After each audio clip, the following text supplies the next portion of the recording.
everyone. My name is Victoria Mensah, and I will be presenting on demanding more police accountability. What is police accountability? According to the DePaul Journal for Social Justice, police accountability is holding both police officers and law enforcement responsible for effectively delivering basic services of crime control. Why do we need more police accountability, one may ask? In the past year alone, we have seen peaceful protests, not so peaceful protests, riots, and the like because of police brutality. We need this not only to inquire into complaints against police and recommend action against the defaulting officers, but also to highlight systemic inadequacies and recommend changes in policies and procedures.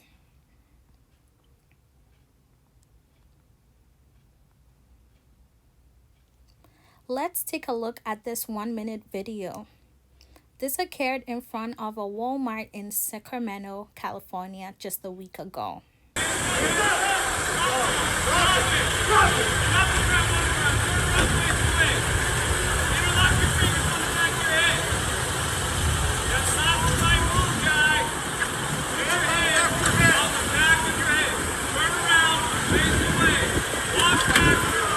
Oh my God.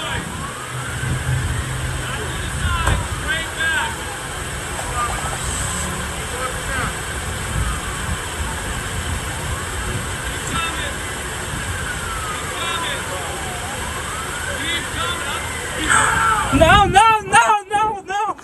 So, how did this video make you feel?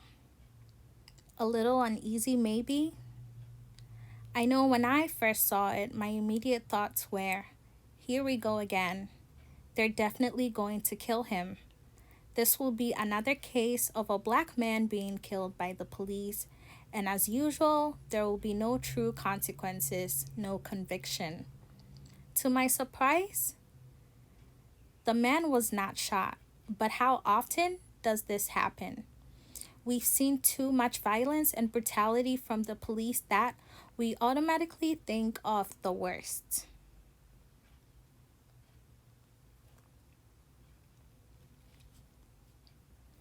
This man was lucky. But what about Michael Brown? What about Eric Garner, Trayvon Martin, Kendrick McDade, George Floyd? The list goes on and on. Police brutality and violence needs to come to a stop.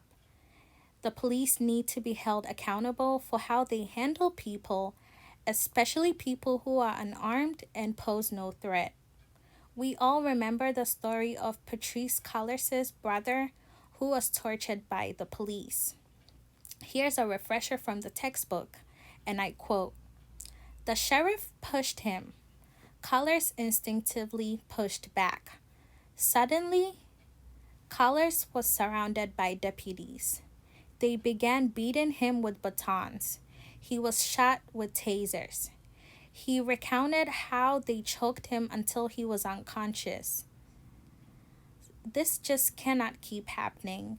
We need to demand more change from the police."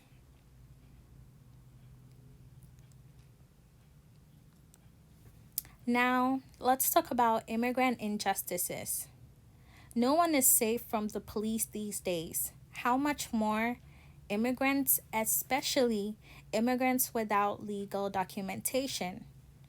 Gabby Pacheco's story comes to mind of how much the police are able to get away with because most of these individuals are not able to fight back due to their status in the country. Gabby, who was an activist and spoke against the police, was threatened by them and her family's arrest used against her.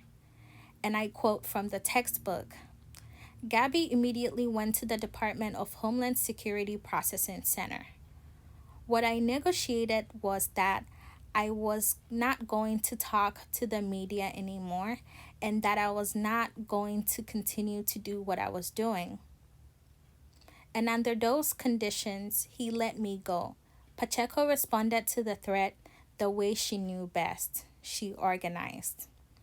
But this is only one instance or a case that we know of where the victim was bold enough to speak against the police. One can only imagine what other immigrants go through and suffer in silence at the hands of the ICE police.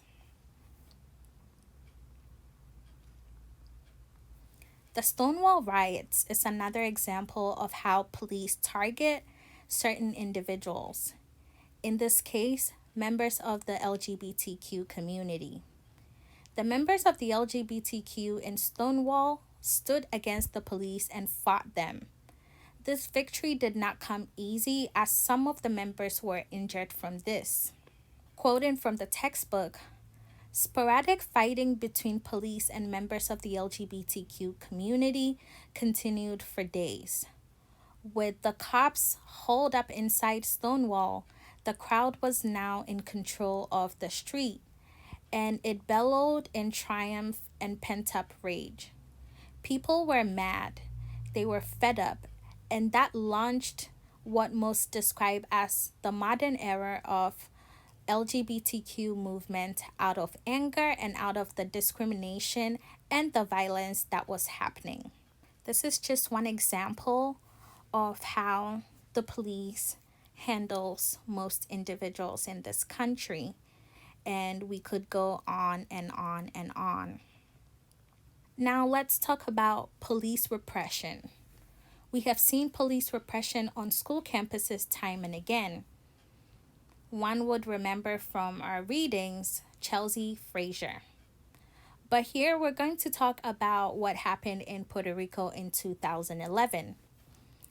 In Puerto Rico, when there was an increase in tuition, the students decided to protest. The police got involved with violence. And I quote, in 2011, the university students in Puerto Rico, like in other parts of the U.S., protested a tuition surcharge. UPR students challenged the prohibition on protests by staging massive marches around campus that grew as students streamed out of class. Police responded with almost daily violence and arrests. The public responded to the repression with outrage and widespread sympathy for the student movement. And then the final example I would talk about is the struggle for economic power, economic inequality in the US, and the specific example here is the Occupy Wall Street movement. It's almost as though people cannot have peaceful protests anymore because somehow it gets invaded by the police and often leads to attacks on protesters. An example is the protest that took place in Zuccotti Park in New York City called Occupy Wall Street. This was a protest movement against economic inequality in September 2011 to do something about the wealthiest 1% and the remaining struggling 99% of the US population. Unfortunately, this is what happened, quoting from the textbook. And I quote, 59 days after activists took over Zuccotti Park, police violently evicted the protesters in the middle of the night, posting trucks and troops to prevent re-entry. The same happened all across the country. Their libraries full of books were thrown into dumpsters. Tents, sleeping bags, and kitchens were trashed. The occupation was over. These are just a few of the examples of why the police need to be held more accountable, but what can we do as individuals and citizens to help? 1. Let's all speak up against police repression, especially for people who may have very limited quote-unquote rights, such as immigrants. 2. Join in the fight for transformative justice. We just need change when it comes to the police and their procedures. Sign petitions, volunteer, Donate to organizations that fight against police brutality, like the Coalition Against Police Brutality and Black Lives Matter. 3. Educate yourself on neoliberalism and anti consumerism and why people continue to fight for economic equality and for the reduction of privatization in the economy. Finally, do your part in whatever little way that you can to help. Thank you so much.